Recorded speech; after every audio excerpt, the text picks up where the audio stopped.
Well, first, let me start off, Bob, by saying I was the commanding general of the Arizona National Guard. Our hearts and prayers go out to that of Specialist Evans and his family, my colleagues in the Texas National Guard, and I'm outraged by what's happening. I saw a tweet by Colonel Schlichter over the weekend. I, as well, am outraged. We aren't going to grandstand about this event, but we in Arizona, for example, have had 3 migrants drown in the last month in the Colorado River.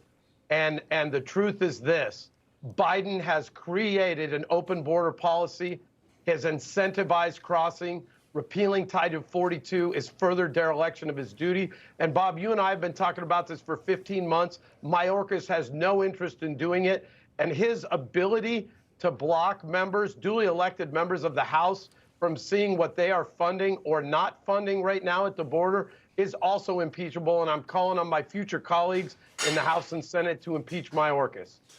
Okay, fair enough. On what grounds? On the grounds that they have a duty, and here's the grounds.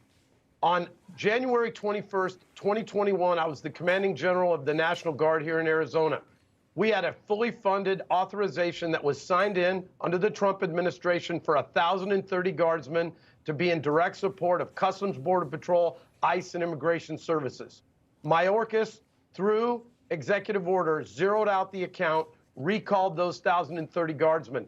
That young man that drowned this weekend was paid for by the Texas taxpayers, not by the federal taxpayers, to be in support of Texas Rangers and other groups. We're doing similar things in Arizona. He jumped in because he has an attitude about, like every other great young man and woman that serves, that he's there to be for all.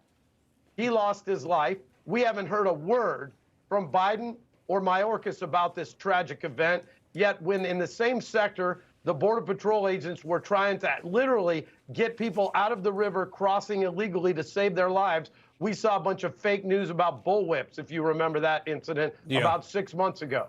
But now they're just silent when one of our great American soldiers loses his life. Yeah, and by the way, General, I don't know how much experience he had on the river, because as Jason Jones was talking about how deceptive it can be, and I wanted to ask you this. How many of these guys, and when I say guys, male and female, who are in National Guard down on the border are full-time, fully deployed? Or are some of these people, they're just down there for a short deployment and then they go back? So it's not like they even know the lay of the land all that well. Yeah, you bet.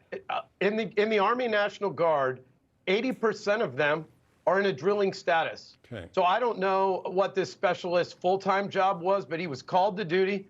He was put on orders to be in support of law enforcement, working to try to protect this great nation while the federal government is derelict in their duty.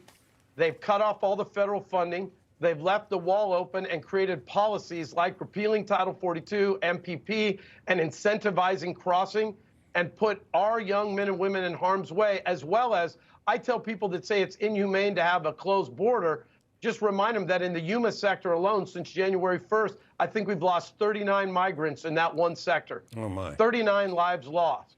Yeah.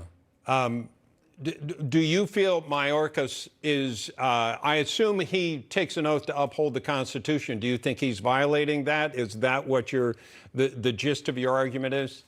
It is. It is. He is to support and defend the Constitution. He has a duty to his subordinates. It would be like me as the commanding general telling an organization that they are going to deploy and they need mutual aid or support or logistics or sustainment, and I cut them off. That is dereliction of duty. That's what he's done to Border Patrol. That's what he's done to ICE. That's what he's done to Immigration Services. That's why I'm in this race. This country is going to come apart at the seams if we begin to pick and choose what laws we follow. That's what the radical left is doing. I need every one of your voters to go out there, to go to ipickmick.com. We have got to stop the radical left. And the way we're going to do it in 2022 is get the money for the wall, the surveillance helicopters, the drones, and the rest, and block every other activity with 51 votes until that happens. That's all we're going to do, Bob, with 51 votes. General McGuire, thank you so much for joining us, sir. God bless you, and thank you very much. And you as well.